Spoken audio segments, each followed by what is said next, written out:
Aujourd'hui, Chantier en scène, c'est super, on est content de se retrouver. On voit des pièces avec des partis pris et des choix de texte. Elle m'a dit et répété de ne pas bouger en attendant. Ça, 2 fois elle l'a répété, de ne pas bouger en attendant.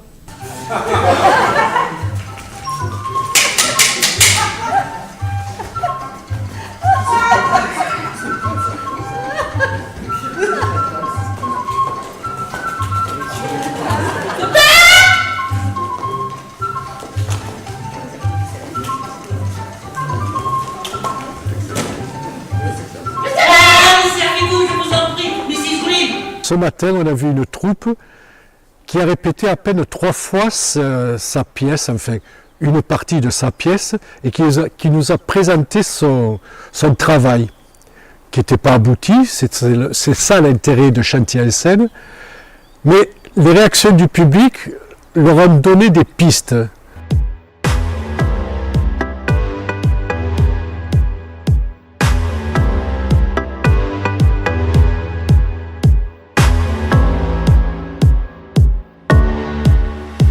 Autant ta réaction est très forte quand tu te mets à rire, parce que ça montre que vraiment tu penses qu'elle est folle, quoi, tout simplement. Mais la deuxième fois, moi je crois que tu tombes vraiment de ta chaise. Ça part vraiment dans un grand délire qu'on vous laissera découvrir et dont on ne peut absolument pas vous dire la fin, ni vous raconter l'histoire, ce serait trop. Ah oui, moi il y a quelque chose qui m'a gêné au sujet de cette voix off, c'est que je trouve qu'elle est trop forte. Et c'est un peu quelque chose, à mon avis, auquel il faut faire attention, que ce soit cette voix off-là, ou même quand il y a de la musique dans des pièces. Quand la danseuse se trouve toute seule, on se demande pourquoi elle reste là. Donc ça, moi, j'ai trouvé que c'était... Peut-être ça vient du texte aussi. Hein. C'est vrai que les deux bigotes, comme on dit, étaient très de profil. On pourrait aussi les imaginer face public et s'adressant à ceux du bar sans les regarder. Ça peut correspondre aussi aux personnages.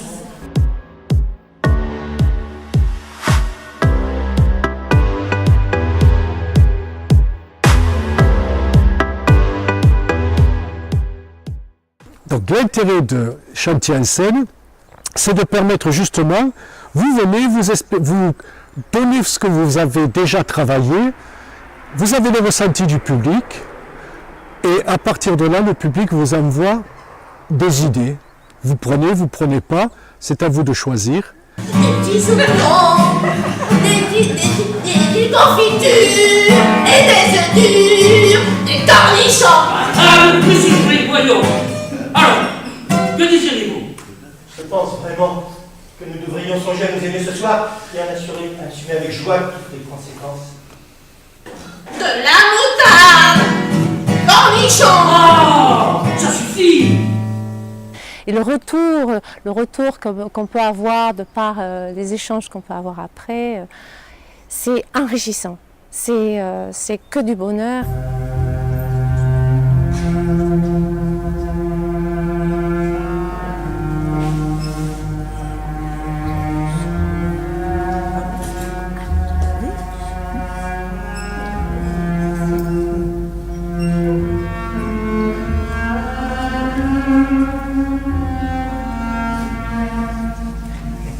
Dieu lui ordonne de tuer ses enfants, et comme elle est très croyante et qu'elle elle suit les dogmes, elle va obéir à ce que Dieu lui a dit sans se poser aucune question. Ce qui fait que pour moi, par rapport à l'idée que je me fais du personnage, un personnage assez froid, déterminé, qui ira jusqu'au bout de ce que Dieu lui a demandé de faire. Vous souvenez-vous bien de ce que l'argent vous avez prêté? Je crois que oui. J'en ai fait un petit mémoire. Le voici. Et j'ai pas beaucoup de scènes qui ne sont pas de scènes de groupe. Donc en répétition, il manque toujours une petite personne ou deux. Donc on avance un peu qu'à un cas, mais ça avance quand même. Mais bon, je pense que le résultat sera là à la fin parce que tout le monde y met du cœur. J'ai trouvé que les personnages dans leur intériorité étaient beaucoup trop face publique. Beaucoup trop quoi? Face publique. ce rapprochement entre la mère et la prisonnière. Ce sont deux femmes, deux mères.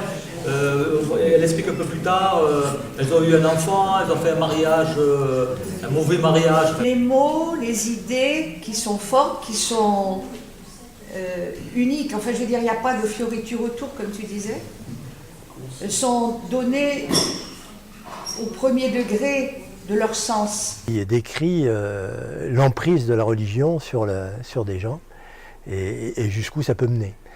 En même temps, ça montre aussi l'amour que peut avoir un mari pour son épouse et jusqu'où ça peut le mener.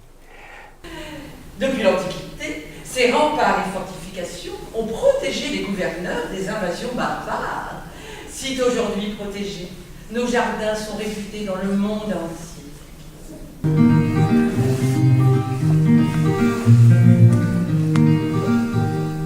Les gens l'appellent El Tonto, mais on devrait lire El Loco. Il est pas net, il est dingo, ce Mexicain un peu zinzin. À tout le monde, il fout la trouille, il démolit et il dérouille.